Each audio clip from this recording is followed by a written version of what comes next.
आज के इस दिलचस्प विश्लेषण में हम एक ऐसी कहानी पर बात करने वाले हैं जो बड़े शहर के सपनों से शुरू होकर एक ऐसे भयानक रहस्य पर खत्म होती है जो सच में रोंगटे खड़े कर देगी। मतलब कोई नए शहर में अपनी किस्मत आजमाने जाता है तो उसे सिर्फ स्ट्रगल की उम्मीद होती है ना?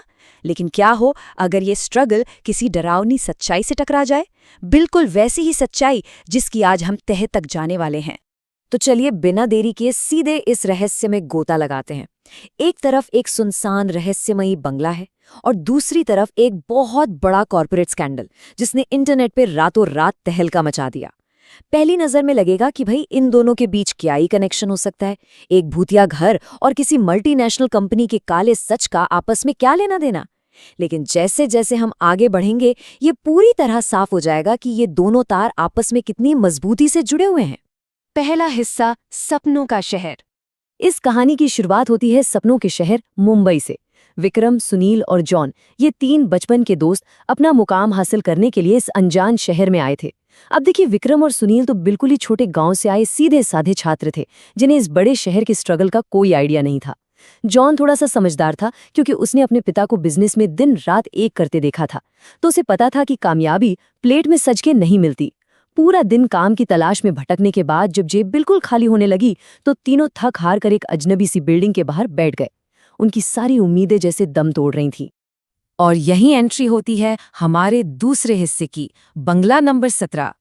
जब हालात सबसे बुरे होते हैं ना, तभी किस्मत कभी कभी एक अजीब सा खेल खेलती है। बिल्डिंग के बाहर निराश बैठे इन दोस्तों पर एक चौकीदार की नजर पड़ती है। उसे शायद अपनी पुरानी बेबसी याद आ गई होगी, इसलिए वो मदद करने के लिए अपने एक दोस्त को फोन लगाता है जो पास के ही बंगला नंबर 17 में साफ सफाई का काम करता था।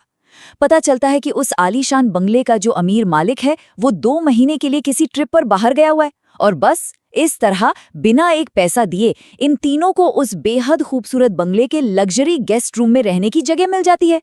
किस्मत हो तो ऐसी। तीसरा हिस्सा, आधी रात का रहस्य।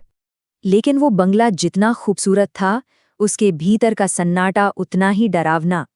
सुबह तो ये तीनों उस बंगले की खूबसूरती देखकर एकदम हक्के बक्के रह गए थे, लेकिन जैसे ही रात के 12 बजते हैं विक्रम की नींद अचानक खुलती है और वो खुद को अपने आरामदायक बिस्तर पर नहीं बल्कि बंगले के एक धूल भरे पुराने तहखाने में पाता है।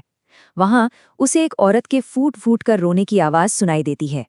जब विक्रम किसी तरह डरते कांपते वापस अपने कमरे में भागता है और दोस्तों को ये सब बताता है तो वो इसे बस एक बुरा सपना कहकर टाल देते हैं। पर अगली सुबह जो हुआ वो किसी सपने से बहुत बहुत आगे की चीज थी। आगे बढ़ते हैं चौथे हिस्से की तरफ, अनजान चिट्ठी। अगली सुबह जब वो फिर से काम की तलाश में बाहर निकलने वाले थे तभी एक रहस्यमयी घटना घटती है। गेट से बाहर निकलते ही एक अनजान औरत अचानक विक्रम के पास आती है। उसके हाथ में एक कागज थमाती है और पलक झपकते ही गायब हो जाती है हवा में। उस चिट्ठी पर एक पता लिखा था और साथ में लिखा था, इस पते पर जाओ तुम्हें काम मिल जाएगा। सबसे हैरानी की बात ये थी कि उस कागज पर एक बहुत बड़ी कंपनी के सीईओ के असली सिग्नेचर थे। तीनों बिल्कुल सन्न थे कि आखिर उस अनजान औरत को कैसे पता चला कि उन्हें नौकरी की तलाश है। अब आता है 5वां हिस्सा, बॉस का काला सच। नौकरी की सख्त जरूरत तो थी ही, तो वो चिट्ठी उन्हें उस बड़ी सी कॉर्पोरेट बिल्डिंग तक ले जाती है। आइए देखते हैं कि ये सब कैसे एक खौफनाक मोड़ लेता है। विक्रम का बर्ताव अब तक पूरी तरह बदल चुका था। ऐसा लग रहा था जैसे कोई और उसे कंट्रोल कर रहा हो। वो पूरे कॉन्फिडेंस के साथ उस बिल्डिंग में घुसता है।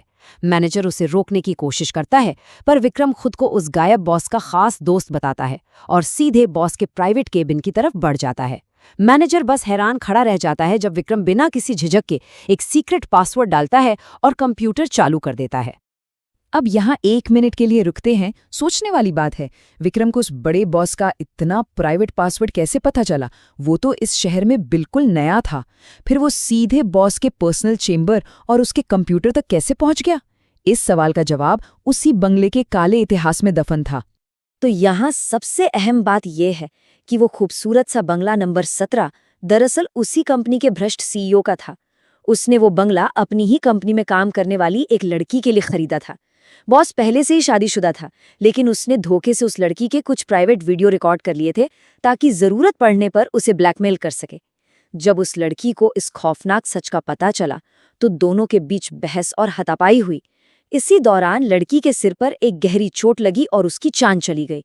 अपने इस घिनौने अपराध को छुपाने के लिए उस बॉस ने लड़की की लाश को उसी बंगले के बगीचे में दफना दिया। छठा और आखिरी हिस्सा, खौफनाक बदला। एक बेगुनाह की जान लेकर वो बॉस बड़े आराम से विदेश घूम रहा था, लेकिन कहते हैं ना, अपराध कभी दफन नहीं होते। डिजिटल दुनिया और एक भटकती आत्मा का ये ऐसा खौफनाक संगम था जिसकी उस बॉस ने सपने में भी कल्पना नहीं की होगी। असल में जब विक्रम उस बंगले के बगीचे में टहल रहा था तो उसने अनजाने में उसी छिपी हुई कब्र पर पैर रख दिया था।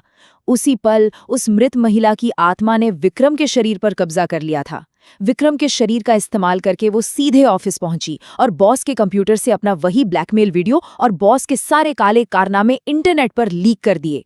जब तक मैनेजर दरवाजा तोड़कर अंदर पहुंचा, विक्रम जमीन पर बेहोश पड़ा था, लेकिन बदला पूरा हो चुका था। वो भ्रष्ट बॉस इंटरनेशनल लेवल पर एक्सपोज हो गया और विदेश में ही गिरफ्तार कर लिया गया। ताकत और पैसे के नशे में चूर लोग अक्सर ये सोच लेते हैं कि वे अपने काले कारनामों को हमेशा के लिए छुपा सकते हैं, लेकिन बेजुबान हमेशा दोषियों को सजा दिलाने का रास्ता खोज ही लेते हैं, फिर चाहे इसके लिए उन्हें कब्र के उस पार से ही क्यों न लौटना पड़े। क्या कोई भी अपराध वास्तव में कभी हमेशा के लिए छुप सकता है? ये एक ऐसा सवाल है जो लंबे समय तक हमारे विचारों में गूंजता रहेगा। आज के इस विश्लेषण में हमारे साथ जुड़ने के लिए बहुत बहुत धन्यवाद।